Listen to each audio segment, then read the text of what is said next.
Assalamualaikum warahmatullahi wabarakatuh. Selamat sore ya buat teman-teman semuanya, khususnya yang selalu menantikan video-video terbaru, updatean terbaru dari channel Solusi.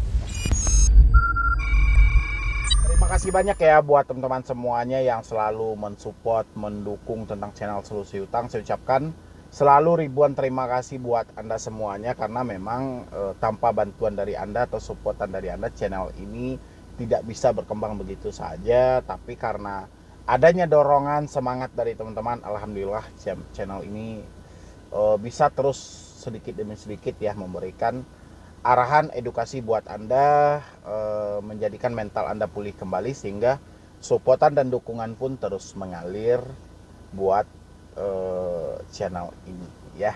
Oke, jadi sebelum saya lanjutkan untuk bahas video, karena juga banyak ya selalu orang bertanya, kenapa saya tidak bisa komen di video abang, kenapa saya tidak bisa ikut dalam live streaming ya.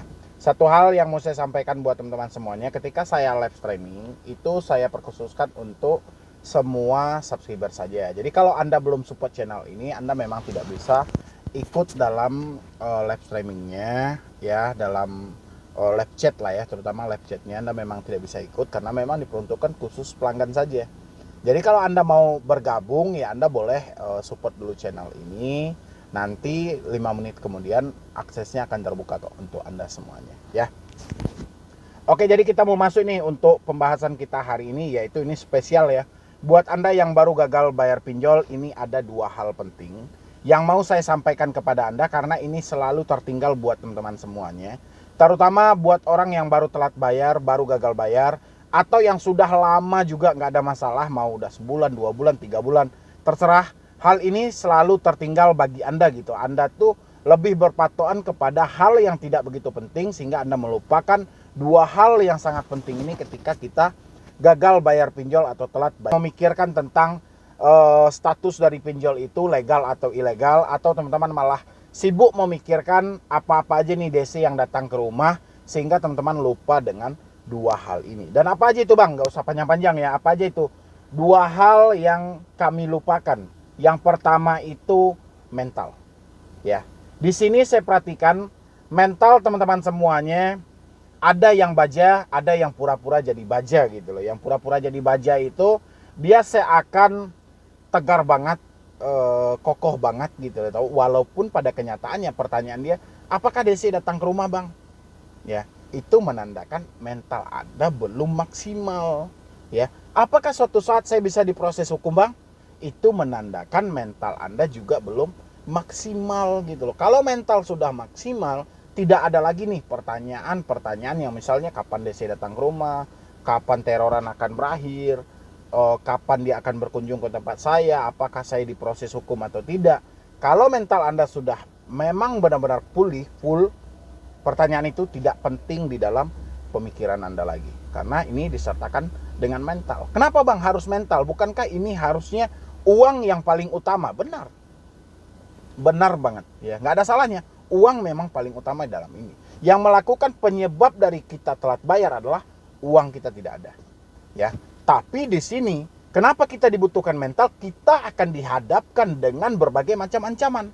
Ya, Anda boleh lihat di layar Anda di sebelah kiri ini. Itu salah satu contoh-contoh atau beberapa contoh yang saya carikan atau yang dikirim oleh teman-teman semuanya. Itu adalah yang mengganggu mental Anda. Ada yang debt collector datang ke rumah dikirim oleh DC, atau si DC-nya bilang siap-siap, siapkan dananya, kami akan berkunjung ke rumah Anda segera. Ada juga si DC membilangin kami sedang di perjalanan, dia memoto dengan dia sedang dalam mobil. Itu kan mengganggu mental Anda. Ya, kalau mental kita tidak kuat di posisi ini, kita akan drop sendiri nih. Ya, rasa takut akan timbul-timbul dengan sendirinya. Padahal kalau kita maksimal, kita memikirkan, wah ini apaan ini? Ya, foto ini juga banyak di Google, foto ini sudah sering dibagikan kepada orang-orang, terus apa yang mau saya takutkan? Jadi kalau dia kirim gambar seperti ini, terus saya harus takut. Apa hubungannya? Ya, itu mental Anda menambahkan sudah terjaga. Ya, tapi kalau Anda masih ngirim, bang gimana nih bang? Dia ngirim chat di dalam mobil, dia sudah di perjalanan mau ke rumah saya takut bang, saya nggak ada uang. Berarti mental Anda lemah. Ya, mental Anda belum pulih. Makanya mental sangat dibutuhkan dalam hal ini, karena kita akan menghadapi berbagai hal dari debt collector yang sengaja mempengaruhi pikiran kita, mempengaruhi alam bawah sadar kita sehingga kita ketakutan yang sangat luar biasa. Ya, yang habis itu lagi yang nggak kalah pentingnya adalah pikiran. Ya, kenapa pikiran ini juga penting, Bang? Karena kita juga akan menimbang, kita juga menganalisa, kita juga melogika beberapa ancaman yang sering dilontarkan oleh Desi. Ya, kalau mental kita sudah baja, pikiran kita masih tidak bisa membedakan mana yang benar dan mana yang salah, ini akan menumbangkan Anda juga. Ya, Anda lihat juga itu contoh-contohnya juga ada, saya munculkan semuanya. DC selalu menggunakan pasal-pasal. Ya, misalnya kalau Anda tidak respon telepon ini, Anda terindikasi melakukan penipuan dan penggelapan digunakan dengan pasal, dituntut dengan pasal 372 atau 378. Ya. Dan peran ini sangat penting loh di dalam hal ini. Ya. Penting. Pemikiran kita penting nih, harus jernih. Kita harus nimbang dulu ini, loh kok malah saya dilarikan ke pidana, bukan kayak hal ini perdata. Ya, sejauh ini saya ngikutin grup, sejauh ini saya ngikutin video, sejauh ini saya masuk ke dalam video-video orang-orang, nggak ada hubungannya dengan pidana. Justru ini mengarahnya ke perdata dan wan prestasi. Ya. Dan untuk wan prestasi sendiri, bukankah saya ketika telat, saya sudah dihukum dengan denda? Ketika saya telat, bukankah saya akan dihukum dengan bunga? Ya, itu pemikiran yang bagus. Pemikiran yang tidak bagus, meskipun mental dia sudah kuat tadi itu, pemikirannya tidak bagus, dia down lagi, dia kirim lagi nih screenshot kepada saya.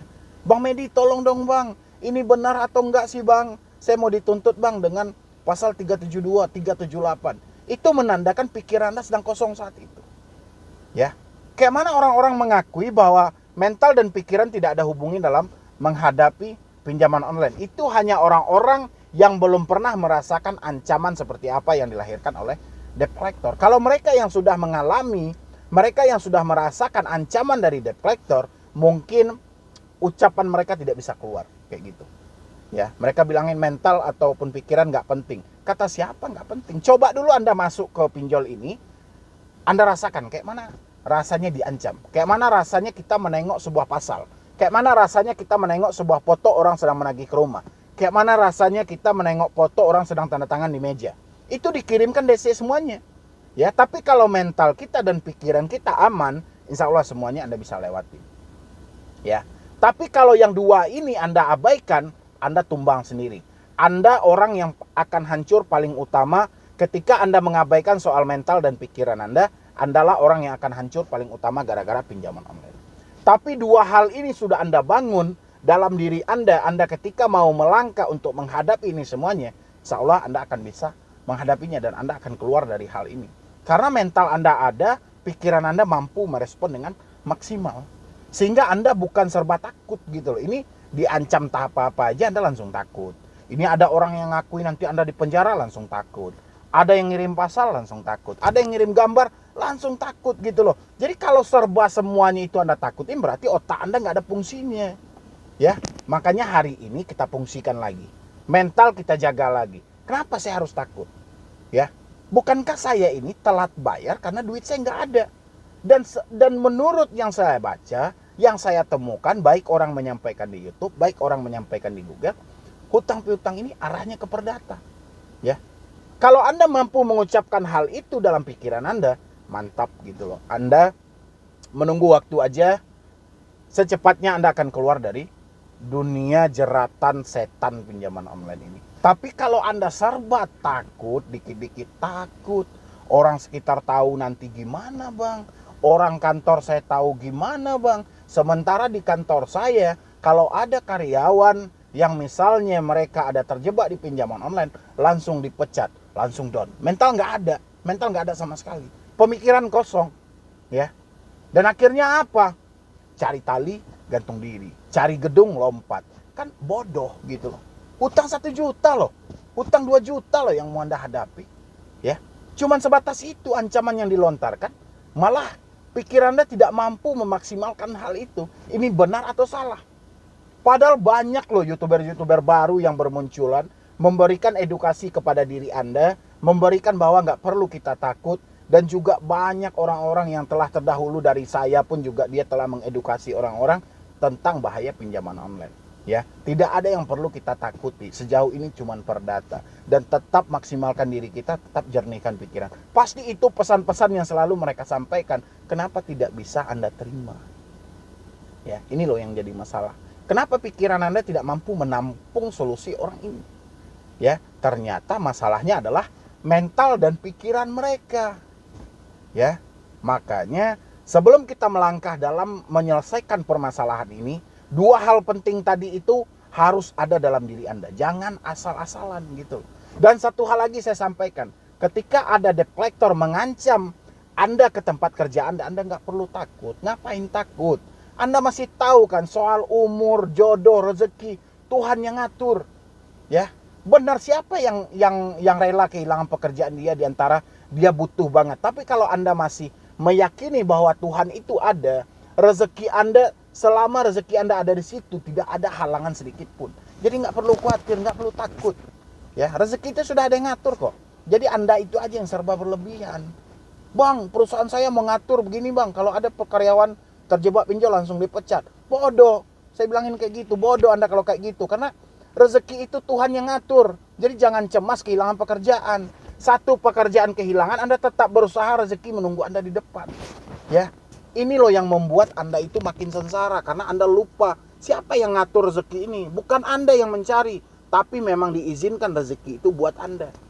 Ya, bukan saya sok bijak, tapi cobalah Anda dalami lagi, coba Anda pahami lagi benar atau tidak ucapan saya.